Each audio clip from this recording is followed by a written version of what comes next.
On April 26, 1986, the explosion in reactor number 4 at the Chernobyl nuclear power plant and the subsequent environmental disaster was one of the greatest catastrophes in recent history. The large amount of nuclear leakage that occurred caused concern for public health in the region and neighboring countries.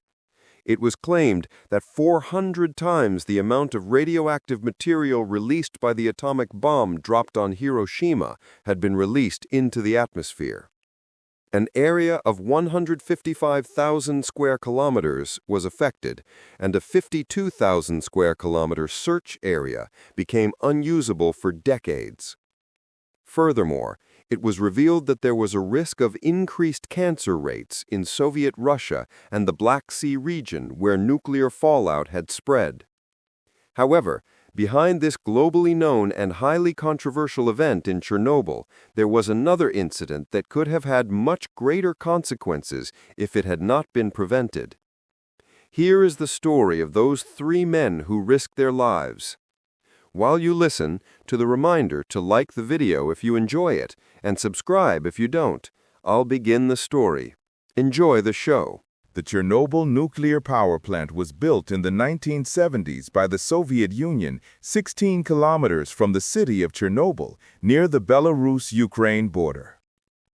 A city called Pripyat was even built from scratch 3 kilometers away from the facility to house the power plant's workers and their families. In fact, the city was a typical Soviet-style settlement with numerous kindergartens, middle schools, a sports hall, a swimming pool, a playground, cafes, and even an iconic amusement park. In 1986, its population was around 49,000. On the night of April 25, it was finally decided to conduct a long-delayed test on reactor number 4 at the Chernobyl plant. To understand the reason for the experiment, you first need to know how the reactor worked. Let me explain it to you, briefly and in the simplest terms. We can think of nuclear reactors as factories that produce energy. The radioactive isotope that emits radiation, i.e., the fuel, in this case uranium-235, is located in the reactor core. As the core undergoes a reaction, it releases both tremendous heat and high levels of radiation. Consequently, the water heats up and turns into steam.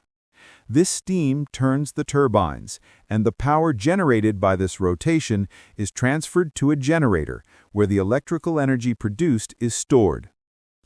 Control rods are also used during these reactions. Their purpose is to control the power output and regulate the reaction speed so that we don't suddenly find ourselves in the sky. That's basically how our reactor works in its simplest form.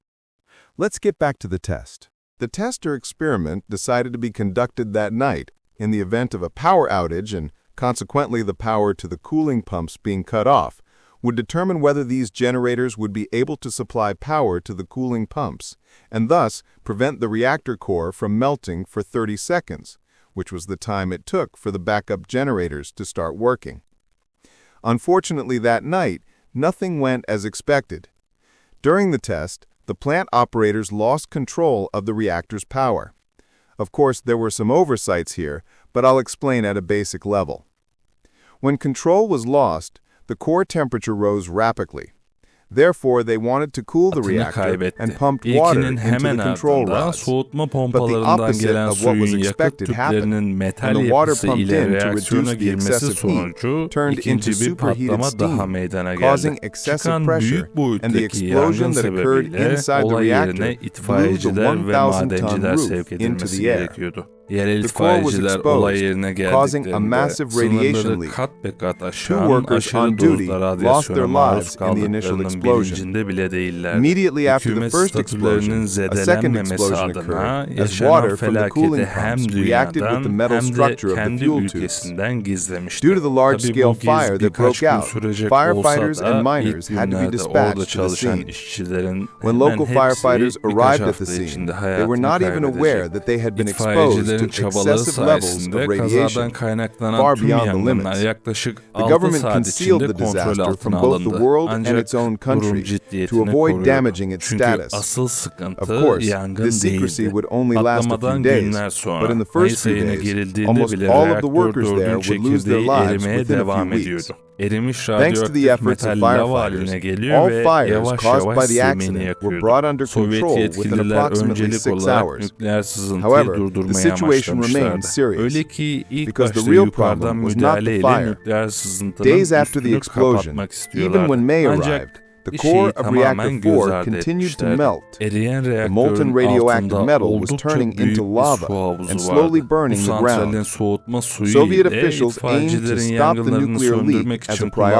kullandıkları suyun bir So much so karışımıydı. that at first Ayrıca they havuzu wanted ve to cover the reaktörü nuclear leak birbirinden from above. ayıran kalın bir However, beton they had levha vardı. completely overlooked Ancak one thing. çekirdek erimeye There was a devam fairly large ettikçe water beton pool yanıyordu beneath the ve melting erimiş reactor. radyoaktif It was a metalin mixture suya of the doğru plant's cooling ilerlediği water görülüyordu. and the water Olur da firefighters eğer used to lav bu extinguish suyla the fires. temas ederse There was also bir a thick mega buhar concrete slab patlamasını separating the pool tetikleyecek from the ve reactor. diğer 3 But as the reaktör de core dahil continued olmak to melt, üzere the tüm concrete was santralin burning, yok and molten olmasına neden radioactive metal olacaktı. was seen Ki bu advancing toward the senaryo water. felaketin If the lava felaketi came into demekti. contact with this water, it would trigger a mega boom explosion Aslında and burası cause biraz the kafa destruction of the entire karıştırıcıdır. plant, Eriyen including the çekirdek other three sonucu reactors, açığa çıkan which radyasyon meant this ile scenario was a patlamanın yıkıcı disaster within karakteri a sıklıkla disaster. birbirine Actually, karıştırır. this is a bit confusing. The radiation released as a result of the melting core is often confused with the destructive nature of the explosion. Undoubtedly, Chernobyl produced approximately 400 times more atmospheric radioactivity than the atomic bomb dropped on Japan, and its effects lasted for many more years. However, the death toll was much lower. For example, compared to the 70,000 people in Nagasaki, the number of people who lost their lives as a direct result of this accident was around 4,000. But as I said, the real big explosion, the real danger, was the hydrogen explosion that would occur when the lava met the underground water mass. According to some claims and calculations, such an explosion would have been between 3,000 and 5,000 kilotons, which is 140 to 230 times more powerful than the 21 kiloton bomb dropped on Nagasaki. Therefore, this situation meant the destruction of all of Ukraine, even part of Europe, the contamination of the water sources of 30 million people by radiation and its effects, and the end of life in the region for hundreds of years. The question was fundamental and simple. How could the water reach the pool be prevented? The most obvious answer they found was to drain the pool. To do this, they needed to reach the water discharge valves and open them. But there was a problem here too, because the valves were completely submerged in radioactive water. So this was not a simple task, but one with potentially deadly consequences. Therefore, the team managing the crisis gathered the workers together and clearly explained the risks of the task. They stated that if those who volunteered for the task succumbed to acute radiation syndrome, which was a very likely scenario, their families would be taken care of by the state. It was precisely at this point that those men, whose names and values were little known, stepped in. 3 power plant workers named Aleksey Ananenko, Valery Bespalov, and Boris Baranov volunteered to enter the foundations submerged under the pool's water, find the drain valves, unlock them, drain the water, and save all of Europe, or even more ambitiously, humanity. They would do this for the sake of millions of people, risking exposure to high radiation and facing death at their backs. In the shortest and simplest terms, they had volunteered for a suicide mission. Ananenko later stated that he had actually considered refusing the task. But since I was the employee who knew the location of the valves best, how could I refuse? Ananenko and Bespalov stated. They had worked together on the construction and installation of the safety system. They knew the infrastructure, the sewage system, the location of the main pipes, and exactly where to find the valves to open the clamps and drain the water. The third volunteer, Baranov, would operate the lighting equipment, Under normal circumstances, this task was performed automatically and electronically by the plant's computers. However, the explosion and subsequent flood had disabled the entire electronic system.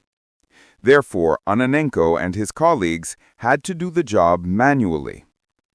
A significant portion of the risk in the operation stemmed from the radioactive water. Ananenko, Bespalov, and Baranov would be exposed to over 5,000 Roentgen hours of radioactive dose, enough to bronze their skin in seconds, leave a bitter metallic taste in their mouths, and damage their skin with the sensation of thousands of needles. In short, these 3 volunteers had to endure a radioactive pressure that could cost them their lives. The engineers on duty could only take measurements from an area above the pool, and the radioactivity levels there were not particularly high.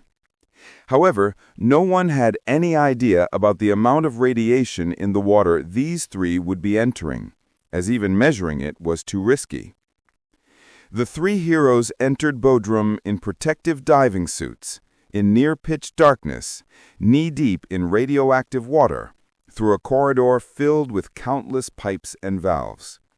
The air had become stifling due to the metallic sharpness of the radiation and the hellish heat nearby.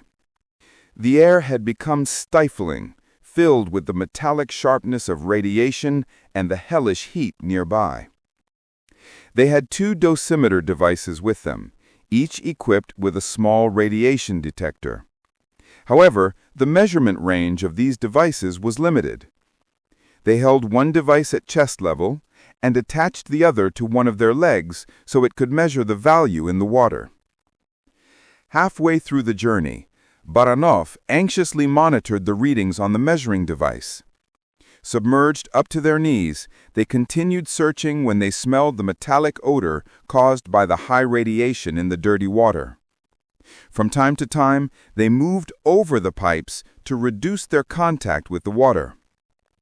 When they finally reached the valves, they would open them without much difficulty, drain the water, and return outside to the applause of their friends. They had accomplished an impossible task in much less time than expected, remaining in the radioactive water whose measurements couldn't be taken due to the risk. Of course, the story has become legendary at this point.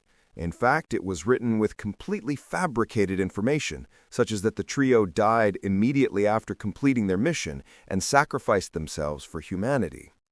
The part about volunteering to sacrifice themselves was true, but contrary to expectations, 3 of them managed to get out of there. Boris Baranov died of a heart attack in 2005. Valery Bespalov and Aleksey Ananenko are still alive today. Although the trio was exposed to some radioactive effects during their mission, both the very short time it took them to complete their work and the water's ability to dampen the effects of radiation prevented them from meeting a fatal end. Black shadows, known as radioactive bronzing, formed on their legs, the areas most exposed to the water. Bespalov said that after completing the mission and taking off his diving suit, when he took a shower, even after washing himself repeatedly, the dosimeter device kept giving a high radiation warning when held over him. In the end, these men, who deserve respect, had actually done what they had to do. Ultimately, these men, who deserve respect, had done what they had to do.